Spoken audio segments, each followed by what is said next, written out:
You are listening to The Future of Work, Water Cooler Conversations, where business leaders share how they integrate humanity and technology to create a better workplace for today and tomorrow.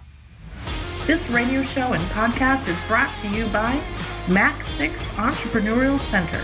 And now, let's listen in as Jen Burrell and Kyle McIntosh connect with today's valued guests.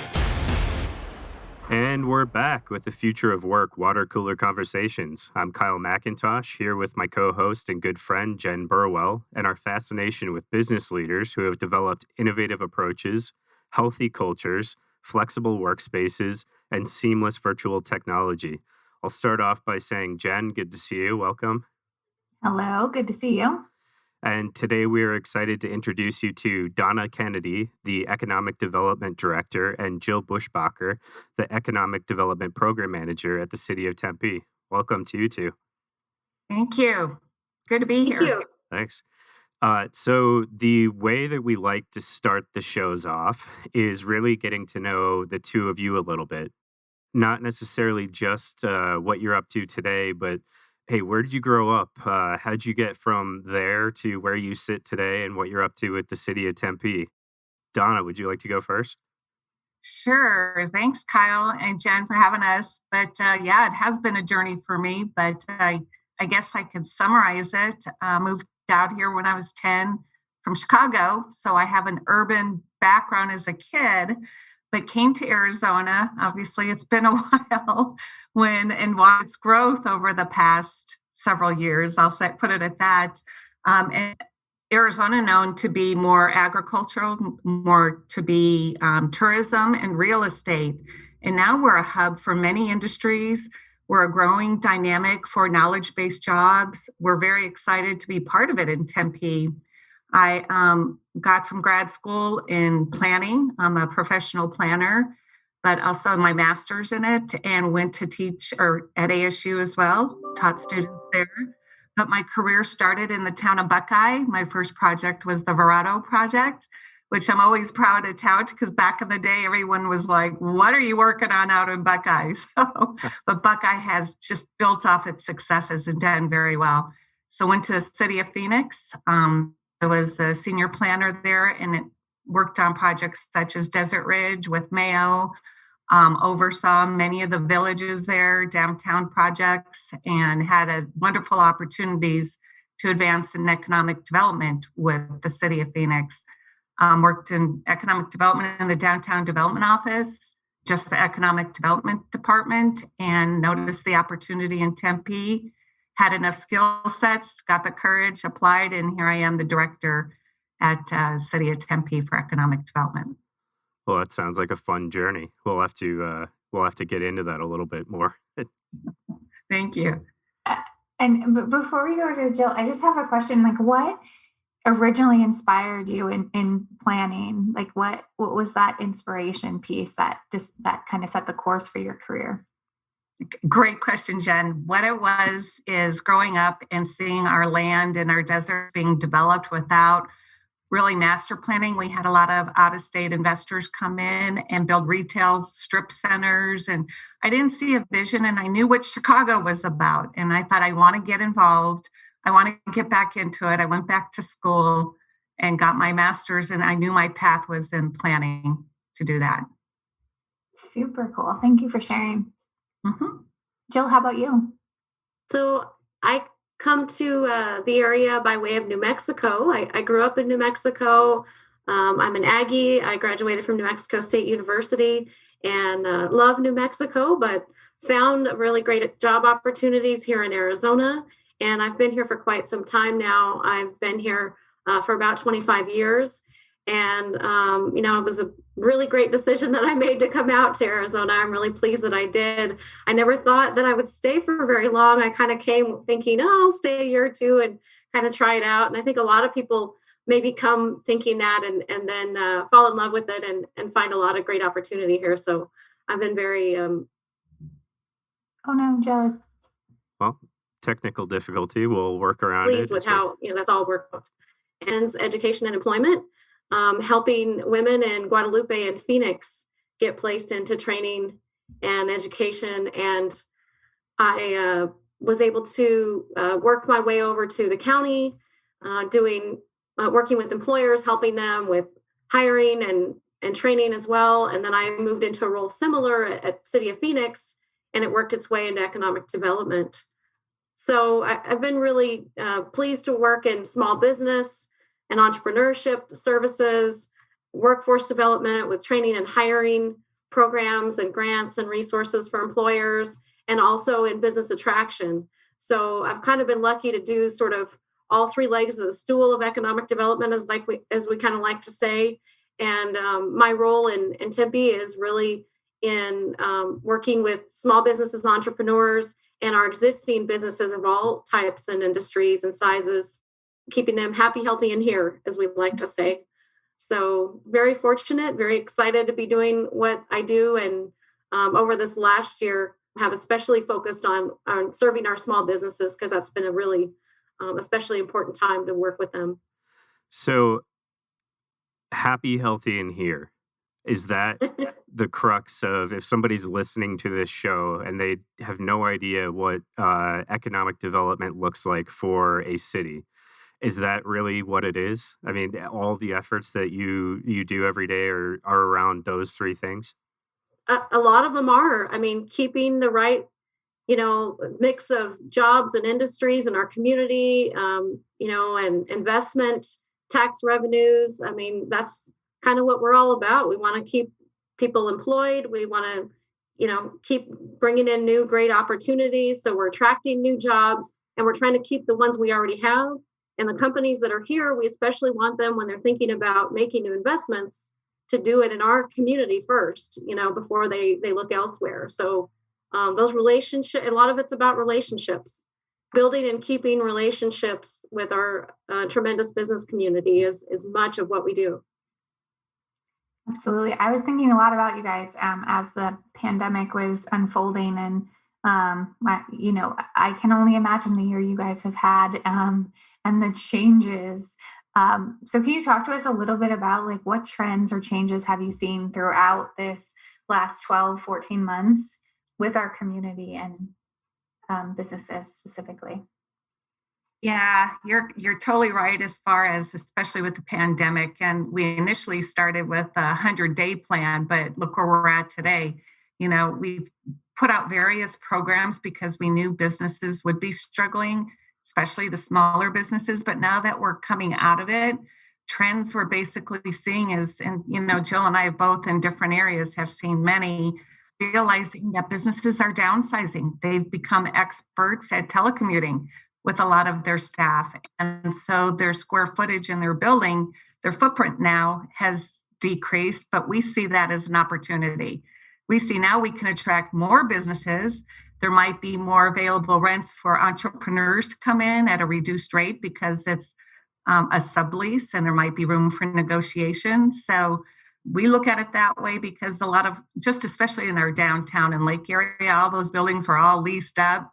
But now we have more opportunities to bring more people into our downtown core employment cores.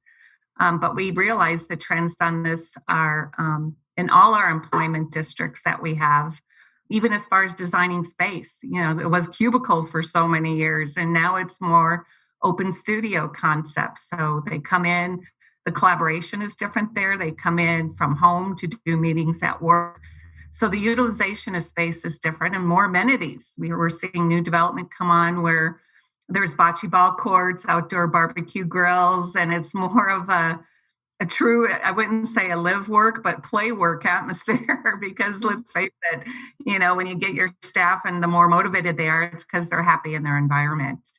Yeah, so we're seeing a couple interesting things for our space. So we have 150,000 square feet of commercial space, and we are definitely seeing some shifts, and our co-working space where there's more flexibility. But in the last, and Kyle, you could speak to this better than me, but in the last couple of weeks, we've really seen a lot of activity pick up, and we're having tours multiple times a day, if not multiple times a week. And also from a personal note, my father-in-law and I own a donut shop that we were at Chandler Mall.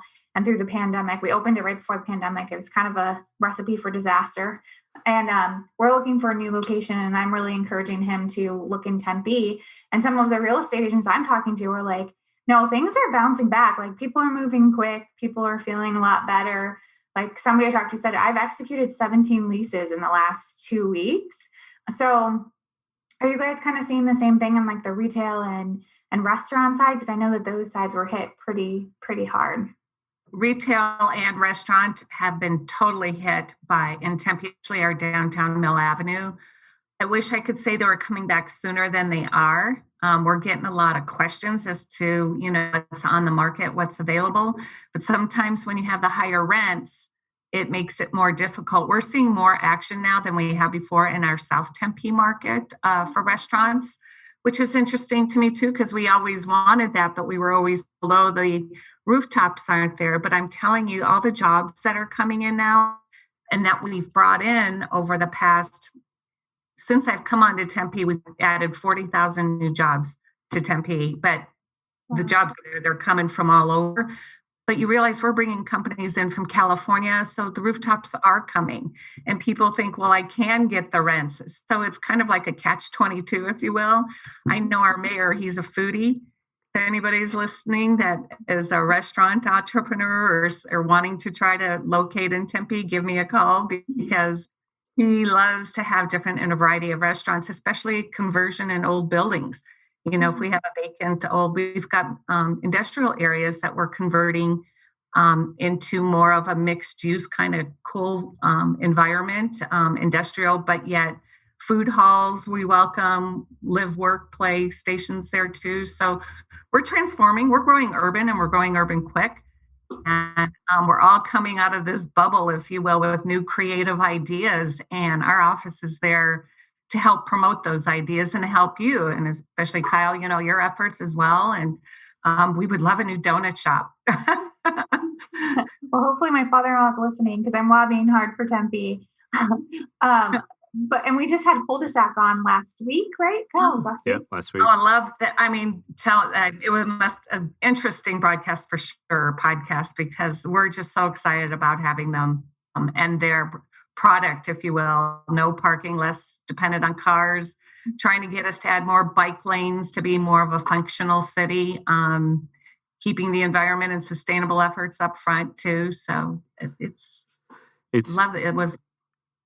It's all good as far as growing.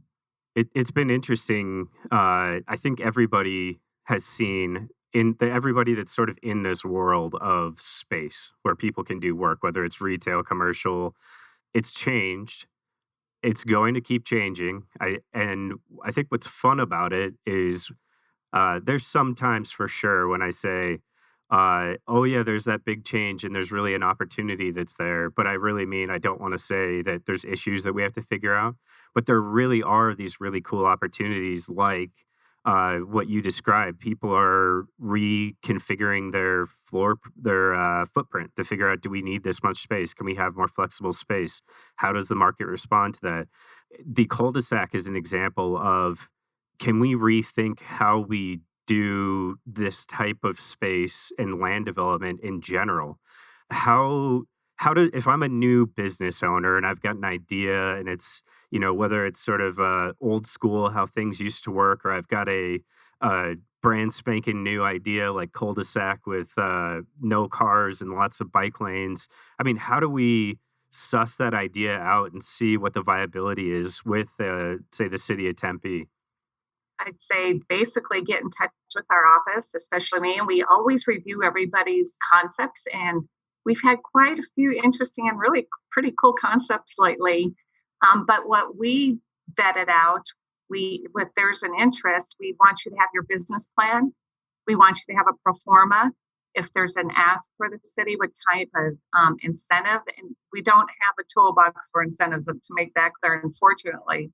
But if there's a will, we can get very creative into how to try to help businesses succeed. But you'd be surprised at some of the not only products, but ideas that come forth that we do want to promote. We're a city of wave makers, if you will. That's our motto, being having the lake, we want to be wave makers. And you just never know from concept and idea where it would lead to. And a good example of that is our own fabric.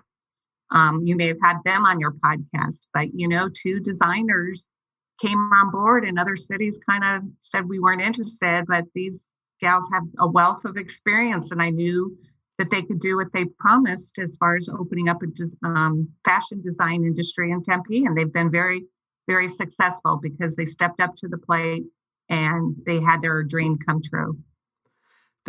We haven't had them on the show yet, but we absolutely should. And I just wrote that down as a note. What's fun about, okay, I'm looking around me because I can look out the window and see where I am in this building and in Tempe, and like fabrics over here, United Dairymen of Arizona's back here, manufacturing corridor. What's cool is there's this flexibility and creativity to support innovation.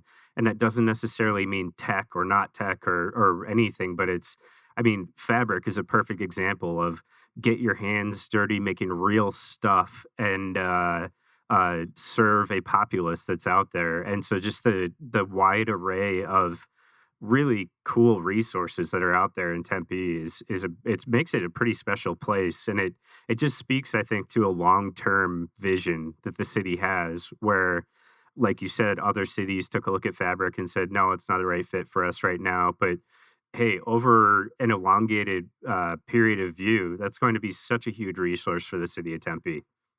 Right. And Kyle, you made a good point. We have had to have strategies across the street. We labeled it, and I know you may be aware, but it's called our Maker District. So we like to have like all things made in Tempe in this district, or trying to identify it. And it's one of our innovation hubs, but all our innovation hubs, when they came out about opportunity zones a few years ago, we were asked where we wanted it, and we put them in all our opportunity zones. So if investments come in and it's incentives, and if you get sponsors, you could take advantage of that opportunity from a federal government program. So we try to lay everything in place and have a strategy on it, different key areas for employment. But yeah, that maker district, especially across from you, the makers, once they grow their businesses and need a larger footprint or whatnot, across the street in your proximity, they could be right there, as well as other places in Tempe. For sure. And I would just add to our innovation hubs discussion, the Smith Hub has been really a key area for us. It's an area where we're doing an infrastructure study right now, but we've been working with the businesses and landowners and all sorts of people from the community to really, help drive a vision for the area. Some design guidelines were passed in October by City Council for the area. And now there's a portion of it that can be used for mixed use industrial, which is a new category that we helped create through our innovation hub initiative. And so we're trying to bring in, as Donna said, a larger mix of uses. These are older industrial areas, these particular ones we pointed out, Maker District and Smith Hub. And, it's not your grandparents' world anymore. And so the idea of bringing millennials into the workforce, into more of a live, work, play environment is kind of what we're going for in these areas. We want to enhance what's already there because we have some great businesses already there, but we want to add housing and retail and just a stronger mix and make it a really vibrant environment for everyone in the community, whether they want to live there, work there.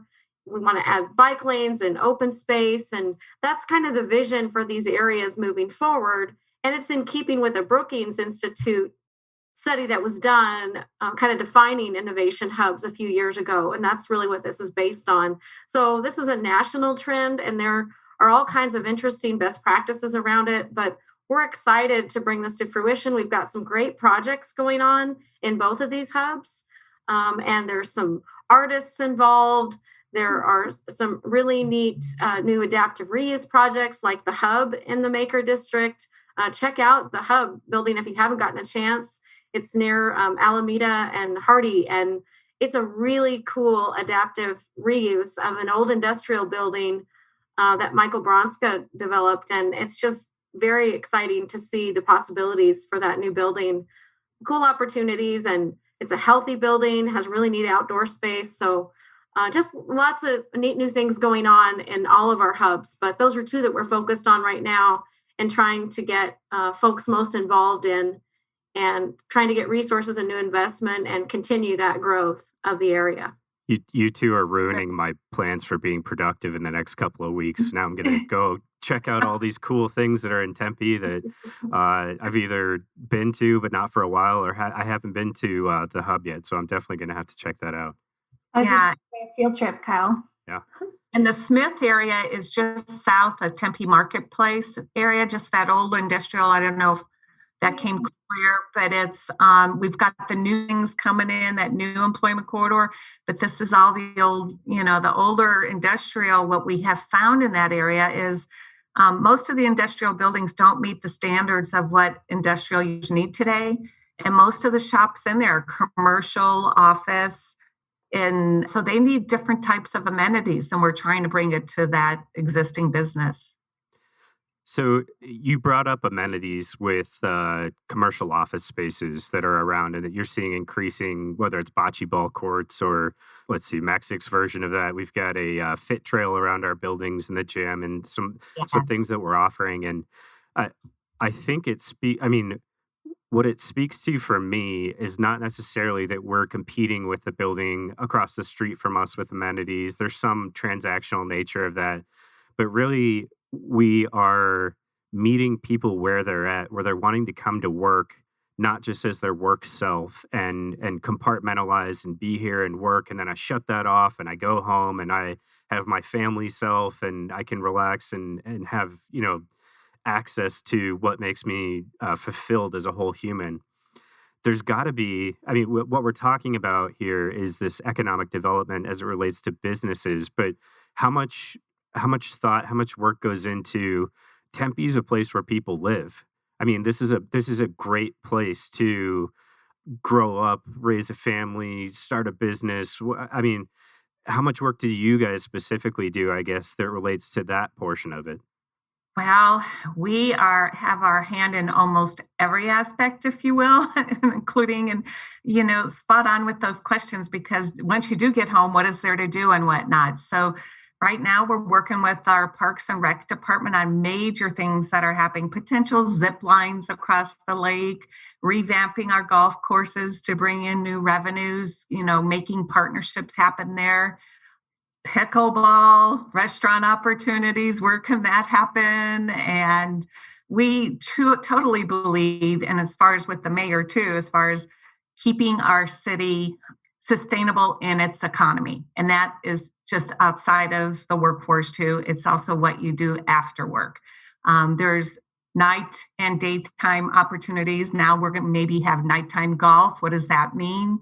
So we look at it holistically, and the mayor and the council over the years, the investments in the lake, the investments in our light rail, the investments in the streetcar that's going to be opening hopefully within the first quarter of next year, coming down Mill Avenue and connecting and looping around to the light rail system. But it makes us mobile. It makes us in action. If our Tempe Beach Park, once we're done with getting through and all of us getting vaccinated and trying to, stay on top of things, we're going to get back. And I think it's going to be growing back better because we've had time to have this construction, put things in place, work with agreements with folks to come to the lake. We might have a house eventually on the lake. So there is a vision. Tempe leaders are visionaries, and they look forward to the future to see what footprint they leave now for later. So it's a great opportunity for me personally to work with Tempe because they have such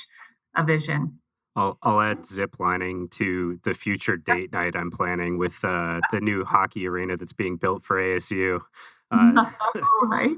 This gives me hope that we could have a zip line between our two buildings someday too, because we always say, because they're divided by the parking lot. But I have You never know. But I do have a purely I'm so curious. So with COVID and with everybody staying home, did it like shorten your construction schedules because people weren't on the road so you could like do more work, or did that not happen?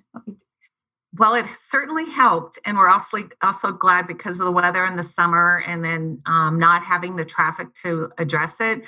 But then on the other hand, there's the supplies that come in. COVID put a halt on the steel and whatnot, that to bring in all that product so that we could build the lines and lay the tracks. So it's 6 of one, half a dozen of the other. Last I heard, we're ahead of schedule.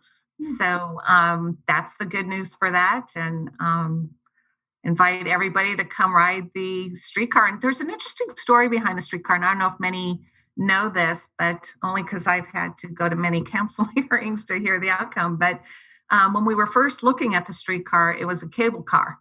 And we did not want to ruin, or I should say, not say we, but our mayor and council at the time did not want to ruin the effect of Mill Avenue with its overhanging trees and that quaint environment. So when the streetcar does come and connect, the cables go down and it runs on a lithium battery. And then it goes through Mill Avenue downtown, and then the cables will come back up as it connects.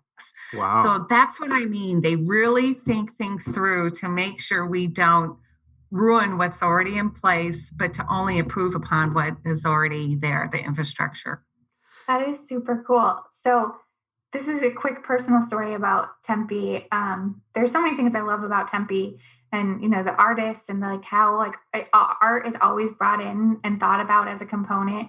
And my kids go to school in Tempe, and I was driving them to school the other morning, and it was like right when vaccines opened, and my husband called me and he was like, "Hey, it's open." So I pull off the freeway. I was in South Tempe, and I pull off the freeway to get my appointment. I look over and there was a Starship robot delivering food on the sidewalk. And then later that day, I saw a Waymo with a driverless car, and I'm making an appointment to get a vaccine for in a pandemic that happened in 12 months. It was like, what world? It was like a George Jetson world I was living in. And my kids were so excited that they saw a robot. And for them, they're little, they're 6, 4, and 2. I was like, this is the world they're going to grow up in. This is just normal. I wish I was in your car.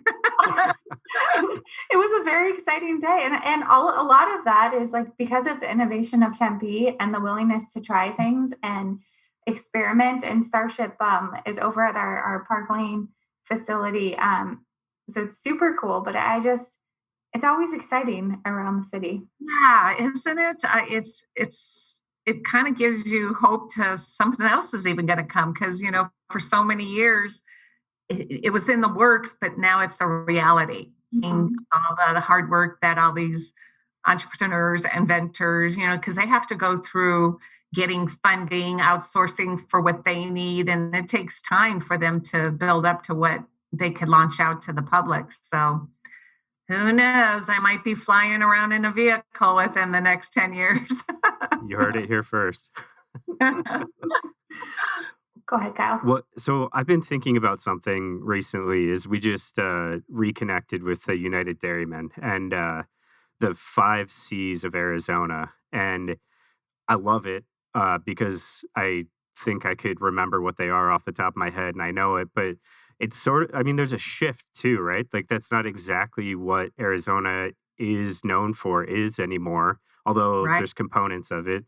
What is Tempe? Is it, I think that people sometimes, when they're coming from California or other states in particular, they might have this view of Arizona or Tempe and ASU right there as sort of hey, it's a place where I know it's business friendly. I can have a favorable tax rates, but are there ways that we as Tempe are beginning to describe? Here's kind of what we're known for, so you know how to come into this identity. Yes, it's combination probably of everything we've been talking about. It's everything you would want in a little city with transportation, recreation on the lake. We're 10 minutes from the airport. You could go by rail. You don't have to take a car. We're innovative. Innovation coming out of ASU is the strongest point, as you mentioned, Kyle, for us. And in the past, we would always hear when you get out of college, you'd want to go to Chicago, New York, California, get a job, go work in the big finance industries. But now we're creating an environment where high wage jobs are right here for them. So we're getting businesses and headquarters here that are looking to nab and get those students and train them and help them. But then they're also liking the environment that they went to school in. So maybe they want to come and open up their business because of the environment that we've started to create. Years ago when I got out of college the first time, the town lake was just an idea. And, people wanted to get out of the desert. Well, now there's things to do in the desert. You could, go on your lunch hour and kayak along the lake, or, it's an urban lake, but it's still something. So then there's a lot of opportunities just within not only Tempe, but the region as well. Surrounding cities all complement each other here. So, you have different types of recreational aspects that you could go do, whether you go out in the outskirts and horseback riding or stay in town in an urban Tempe and hang with the restaurants and with the like-minded people as far as the creative sense. And I could go on and babble about how excited I am about Tempe, but we are creating a city of which you want to stay in, live in, and work in. So we've kind of been talking about the future and some changes that's been happening, but through what's stayed the same? The heart of Tempe, the people of Tempe, they're always, no matter what, willing to do neighbor to neighbor, help each other. It's a community, everybody knows each other and embrace each other for newcomers that come into the city. It's just, Tempe is just known for the collaborative efforts, even not only within, but with our regional partners.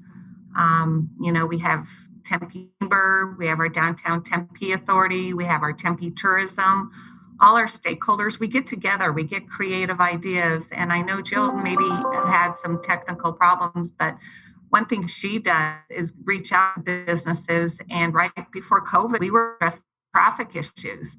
And we came up with really good concepts that major headquarters were buying into and liking our rideshare programs as one. We weren't siloed. So, and we do want to connect with one another, with business. Like Jill mentioned, she works with the small businesses. That was our pilot project, or is our pilot project, to see how we could uplift it to the next level, but remain its cool vibe of the area. So, and we're getting ideas from the businesses. There's certain things they need versus other areas of town. So we're good listeners. We want to work. We do our best. And it's a small community, but we grow big ideas.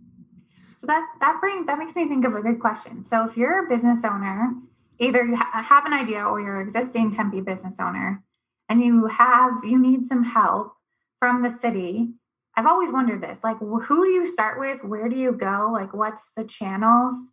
Does it depend on what you're needing maybe? It does.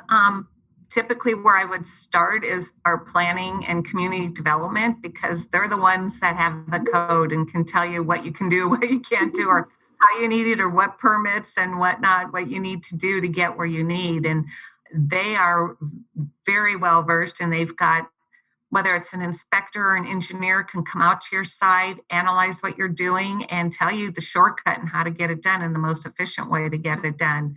Sometimes there is things that is not in our code and you can't do, but maybe, and I have gotten involved in some things, and you just maybe, okay, we're living differently now. Our code might be antiquated in some areas, and my opportunity for us to really look how we change our code to meet the demands of society or of the city as they're operating today. So there's always open ears to it. There's always comments. You could come to a public hearing that the mayor and council hold twice a month. You can voice your opinion on things, and they do take note. You can email our city council, and they give direction. Hey, this is a good idea. We should be elevating this, and why are we doing that? And there's some merit to some things, and we change the code to address different needs. I think I just got clarity on why I enjoy Max 6 being in the city of Tempe and our relationship with the city. And the analogy that just sunk into my head is in a business, there's kind of two kinds of HR people. There's the kinds that are all about enforcing the rules and kind of stop doing that, we can't do that. Then there's the kinds that are, I'm going to empower you to be better, learn, develop yourself, figure out new solutions. And there's always that component of it in any municipality where, okay, we have rules, we have to enforce the rules. But so often, my experience with Max 6, our experience has been, hey, we want to try this. We have first that I have a relationship with the city and people to talk to that will communicate back and try and help be a part of the solution and develop what we're doing here. I mean, it is very different than a lot of places that you just wouldn't have that relationship. It's either just yes or no, red tape, and that's it. But hey, we, the city, are here to help you to figure out how to do what you want to do. How do we help create opportunity for you to create more opportunity for other people? I mean, that's really been the story of my experience being in Tempe. Good to hear. And it's true. It may not always be perfect, but we always strive. And you were right when you mentioned earlier, I think, Kyle, you said, what is economic development?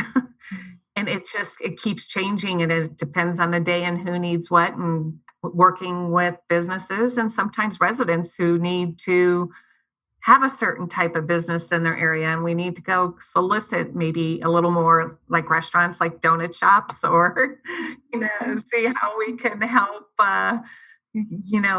get the community, the demand and needs of the community. So, and like I said, sometimes it takes longer, but, it's always on top of mind on things that need to be done. And we have Mayor Woods is really, addressing his current strategies and actually vision for Hometown for All. Housing is one. It's very important that we have not only the middle housing, but people that can afford housing, attainable housing, and affordable housing for those who really need it, depending on their income level. So, Tempe now is the place to be. People want to live, work, and play here, but not everybody can afford to live there. So we want to break that barrier and create housing for people. So we have all levels of income. So that's one of the major goals too. And economic development tries to help where that can. Currently, we released requests for proposals for the Donnell Plaza area, and we're trying to look for a great mixed-use project that includes affordable housing and forced housing. So, and it's our land, so we can help make that happen. Yeah, I think that's such an important point, because as innovation and change and growth and prosperity happens, it doesn't happen for everyone all at the same time on different levels. And so just making sure that we're thinking about all the residents is a really important piece, which brings me to a half-baked question that I have in my head. So it's so we talk about a lot about Max 6 about different stakeholders and how, as customers and employees and owners and the environment in our city and all these different things. And we try to balance the needs of all of them. And that's what I heard in a lot of your conversation. But there's natural tensions that happen. So how do you juggle that and manage all the different stakeholders and all the different needs? Yes, those needs eventually all have to come together. And it's about all education at the forefront to really learn and understand what it is we're all trying to do and our role in it. Because we're a very diverse community. We all have different types of ideas or different approaches how you get there. But educating and making sure everybody has all the facts and we're transparent in how you move forward with different types of agenda, whether it's growth and development. I can say a lot of people would oppose growth and development sometimes because we are used to being a small community. But, just by a natural tendency, we're growing because of the lake. The lake there wants people to live here. So therefore, other businesses want to be here. More buildings are added. We are landlocked by the freeway, so we have to grow tall and up versus wide and out. So how do we get there? What do we do? We've got Dr. Braden Kay on board for sustainability and looking for long-term plans for us and how we have those sustainable measures from our perspective and focus, cost efficiencies, economic development. Where do we get the revenues to pay for everything? So you've got to answer to a lot of people who have different types of agendas, but then how do you get there? And that's why we have the mayor and council we have today who can hear and make wise decisions. So I have a little funny story. I can't even remember who I was talking to, but it was a Tempe group. And somebody asked another person, because we were talking about the growth in Tempe and how exciting it is on a lot of fronts, but their parents had lived there for generation, like a long time. They're long-time Tempe residents. Like, but how do your parents feel about it? And they're like, oh yeah, they really don't like all the growth and they wish that like the Tempe that they knew. But they love going out to eat at all the restaurants like before the pandemic. So it's like right. Funny combination. It is. And yeah, we all get used to something, and I'm guilty of it to some extent too. But then once we do realize, oh, it's not so bad after all, or yeah, I get it. It does. The good news is you have a forum where you could come voice your opinion and at the council or, level. And, or even calling my office or calling me. And again, that's why I got into my profession. As I mentioned earlier, I saw how things were being developed and there was no thought that this is our desert. We want to make sure we plan accordingly. And of course, it took many years as a planner and it's still there, every generation uses the word shade. But, we just got to make sure those trees and everything are planted. But that's one little thing, but it makes a huge difference in community. Yeah, absolutely. So I'm curious, a two-part question. What are some of the wins that Tempe has had this year in the recent past, as in terms of in new jobs, investment in the community, and also like what does it look like for the future? Are there aspirational? Here's what the vision is that we'd like to attract more of this as we move forward in the next 5 years, say. Yes, and the wins for me, just the first win is when we opened Beck and Dickinson company right on Tempe Town Lake right before COVID. It's a medical device company, bring many jobs to the area. We call it Lake Adjacent. It's right by our Tempe Center for the Arts. That was a win for us because of the new development, a new image. But then, sorry, Jill just texted me. It created a different synergy where it allowed us to have different type of business attraction coming to it with other industries. I don't know if your audience is familiar with our IDEA campus. It's right by the Tempe Performing Arts Center. And here's, Jen, it's kind of a project. Not everybody wanted it, and we understood that, but it's for innovation, discovery, education, and art. And when the project's done, you'll see all those pieces come together on it. But when we had one building and we had the structure built, and then COVID happened, and now it's kind of like a half-baked project, but once it all come together, we had a hotel that was right about to sign to come there, but COVID, and now they're starting to relook at it again. But that was one of them that was really exciting for us. But Align Technologies brought 150 jobs. Robinhood opened along the lake there at 340 jobs. Amazon Tech Hub, 500 jobs. Bright Health came. It could be smaller businesses or larger companies that come in. Expansions that happened was DoorDash, CarMax, Fabric. Carvana is huge for us. They keep on expanding beyond their own actions that they would do. But that industry, the auto industry, is changing so much, especially by cars. And for one, bought a car from Carvana. And yes, I went to the machine and put my in. That was the highlight for me. It was very exciting to do. But a lot going on. I mean, it's just to keep up with all of it. And, we're excited new development that's just being approved now too. We just approved, you mentioned art earlier. We have a multifamily live work art studio coming in right off the light rail at Apache. It's called Art Space. So we're going to be providing affordable housing for artists. We've always wanted to do that, but the timing was right. We had some earmarked property that we could see that happen too. So I could keep going on. I'm sure I'm going to kick myself for not mentioning others. And unfortunately, Jill had some technical issues here. I don't know if she's still on or not, but Can you all hear me? there she is. Sorry about that. I'm having some tech issues, but what a great conversation. I've been able to hear, a little more than half of it. So anyway, kind of building on some of the things that Donna said and that you all brought up, I would just mention that, you asked Kyle what Tempe's known for. And, we also have a really vibrant manufacturing sector. And I think people forget that about us because it's small to mid-sized companies. Some of them are not, household names, but they do really important, incredible things. And then some of the larger ones are like Medtronic and West Pharma. And West Pharma has been making test tubes that have been used in COVID testing and have been incredibly important during this time.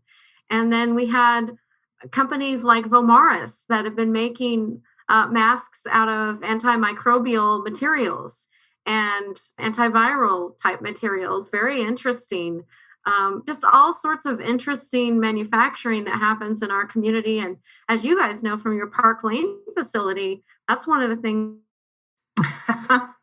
Hanging on a cliff.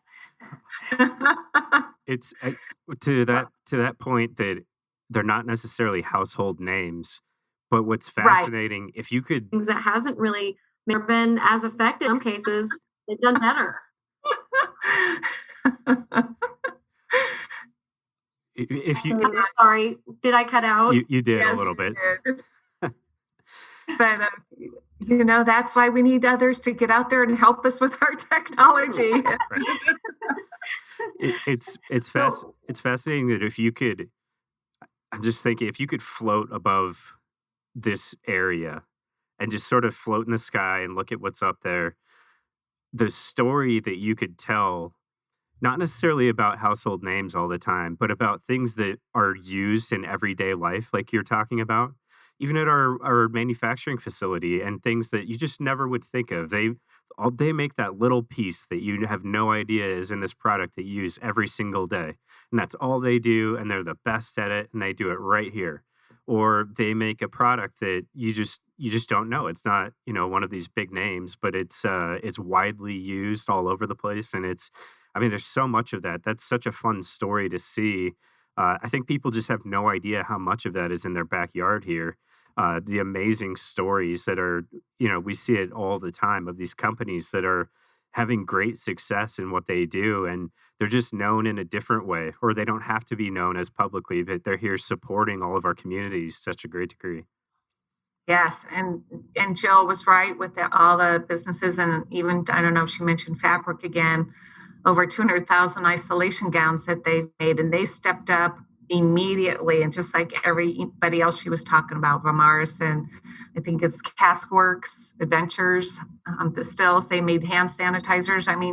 Here again, that's what the community was. We, transitioned and we support all of that comes out of innovation with our businesses who repurpose themselves to help the community. So you're right. And it's all right here. And I wish I had a big megaphone and do speeches once a week to everybody to, hey, guess what's happening here? But, we do have our websites and we try to broadcast and do shout outs. So if any business is doing something and wants to get us involved or to help them market, we could post it on our social media and try to get you momentum, even if it's an event or sometimes we may call on you because, there's a lot of times once we get back out of COVID, but we do go to other events and we like to demonstrate by bringing products from Tempe.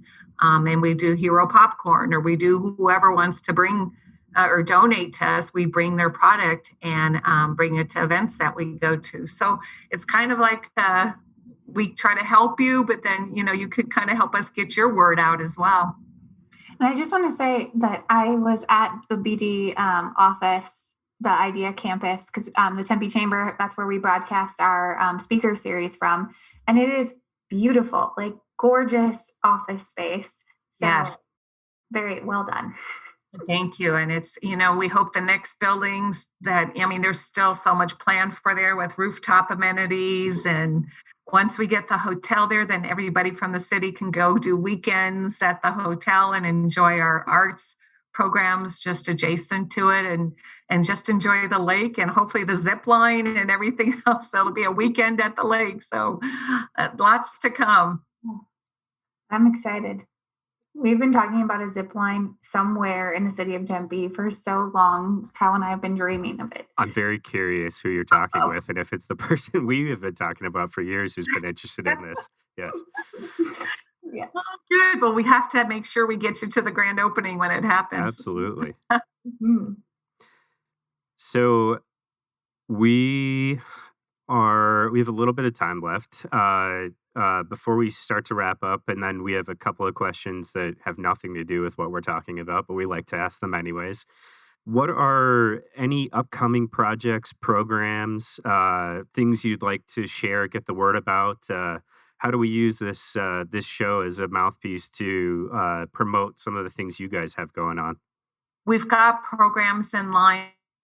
Our transportation models we're trying to do. I know Jill was going to go into some of that, but our innovation hubs, that's something that if we could get those interested in doing food halls or food concepts, that's something I really want to make in each of these innovation hubs we spoke about. So how do I want to say this? There's some things that I know I want to say, but I can't say yet. Like say, for example, we're going to put an RFP out within the next couple of months. What I could see happening is some startup companies coming in and being part of it. And even at Idea, for that matter, once the next building goes up, we're going to try to get a whole floor for startup businesses at different type of rates and have them be part of it.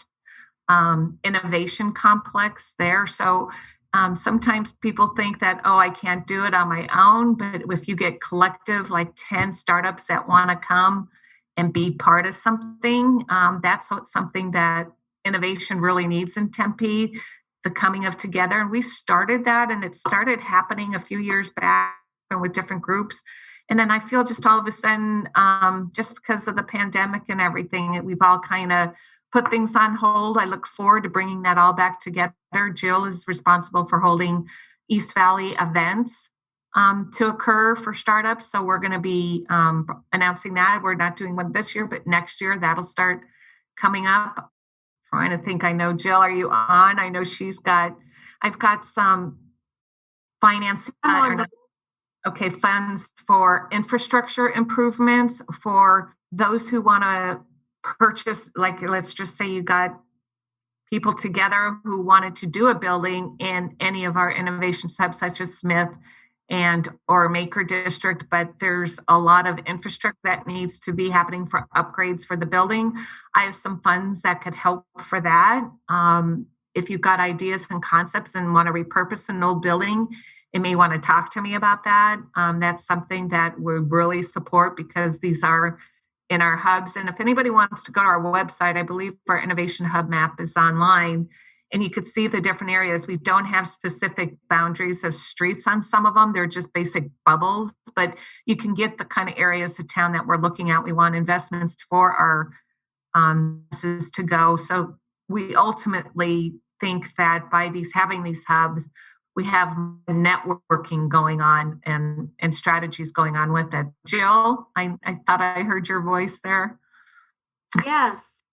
Sorry, you all are having issues, but I'll just mention to build upon what Donna said, we have a really fun campaign that's about to start on Tuesday. And for the next 5 Tuesdays, we have a Takeout Tuesdays Color Your Community campaign. It is a campaign. It's I know that there's artists that are helping, and Jill's, this is her program. A variety of our restaurants. Having to do with the restaurants, and there's artwork that to get more folks involved in either visiting the restaurants and making artists. It's like a coloring book and contest. Jill, unfortunately, she's got all the details on that one. Jill, we can't hear you. Are you? Is this better? I'm sorry about that. Tempe.gov/color-your-community. And it starts next Tuesday evening. And it'll be, the pages will be in takeout with the different restaurants around town. And restaurants, if you didn't receive the package, which you should be getting in the mail over the weekend, you can download those pages and give them to your customers if you'd like as well, at that same website, or anyone in the community that wants to print those out, to support local landmarks and to support the local artist and just build some community pride. We're excited to be doing that. And there'll be more small business programs to come in the near future. We did a series of loans and grants and safety supply distribution and all sorts of things over this last year with our partners at Tourism and DTA and Chamber. And we'll be doing more programs. So stay tuned for that. We're in the planning stages for kind of the small business programs 2.0, and just, a lot of exciting things coming up around that. So stay tuned. We heard all of that time. Great. Thank you. So we are almost out of time. I just want to ask, we have a couple of questions we ask every guest and have nothing to do with anything we've been talking about, but because we're curious and we're collecting these answers for some future use, though, we're going to ask them. My question is, what is each of your favorite books of all time? Oh, that's a good one. I want to think recently. I'm reading a Stephen King one now about JFK, but my favorite book of all time. Jill, do you have one off the bat that you? I do. 100 Years of Solitude by Gabriel Garcia Marquez. I also have a Spanish degree, so I have, an interest in Spanish literature, but the genre that he created or that he was very involved in was magical realism. And if you get a chance, check into it. You can get the translated version. You don't have to read it in Spanish, but he's an incredible writer, and he's written a lot of really great books. And I just love, it just takes you to a whole nother world. The magical realism genre is just really fun. So I encourage everyone to check it out. Very cool. Awesome. And Donna, I think you're talking about 11/22/63, which is an amazing Stephen King book and has a great Hulu series as well. And I'm not quite finished with it, but it's what I'm in the weeds with now. And so, yeah, thank you. Kyle's been trying to get me to read that book for how many years, Kyle? Since it came out. I mean, yeah. Well, so how about you? What have you guys enjoyed reading? What's your recommendation? Go ahead, Jen. Why can I not think of the name of the book? It's a book that I read recently. What is it called? It's called I feel like it's Untamed. Is that the book by Glennon Doyle? Yeah. That's not the name of it. What is the name? Okay, Kyle, you give your book and then I'll figure out my book. So my favorite book ever is also a Stephen King book and is It. I love that book. And it just has his whole universe that he combines between all of his books. And for me, that's kind of the center of it right there. Love that book. I'm listening to Insomnia, another Stephen King book right now. And I just in a meeting the other day, pulled a quote out of there as if it was a business book. I've got this new idea from Stephen King. It was... Okay, it is Untamed. I was correct, by Glennon Doyle. So that book has been a game changer for me, and it's been really awesome. But my ultimate favorite book is Man's Search for Meaning by Viktor Frankl. I think is the book that the one that I go back to often, that had the most impact. But my question is, if you, looking back at the last year that we've lived through, what personal lesson have you learned that you plan to take with you through the future? So the first one that came to mind, but it's probably not the right answer, but for the sake of time, is one thing I did learn that was huge for me is how to telecommute. I've got this whole That's a great skill to have. And I think it's I haven't done Zoom meetings before. I think I work now more than ever because everybody can schedule a meeting on your calendar back to back to back. And it's just functioning and operating differently, but it's working more with a purpose and focus that it just taught me different type of experience I can communicate with our clients and meet them where they need to be met. And it just has changed our way of business. So I think it helps out too. It helps us as a city because now we could downsize on our real estate footprint. It's to circle back from what we started off with. The city is going through the same pains that we all did, but there are also lessons learned from it too. And how do we value our real estate and what we do? So how we work is really been very informative for me. Absolutely. But I do miss one-on-one, so I'll be back in your office soon. Good. And Jill, how about you?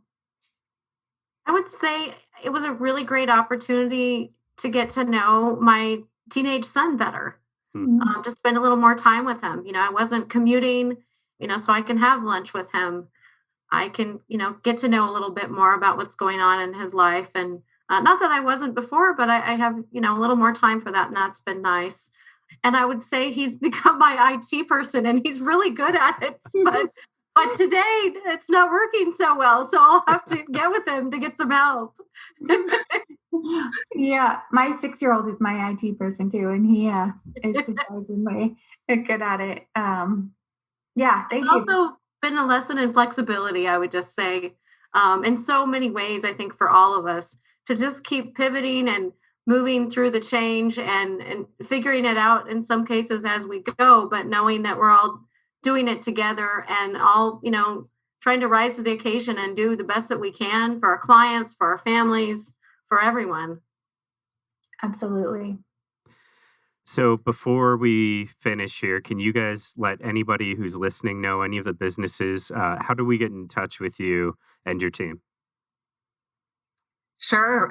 For me, it's best on email. It's Donna_Kennedy@tempe.gov. Jill, how anybody at City Hall, we go by our first and last name at tempe.gov with the underscore between the two names. So Jill, I'll let you spell your last name. Sure. It's Jill_Buschbacher at tempe.gov, and it's Buschbacher.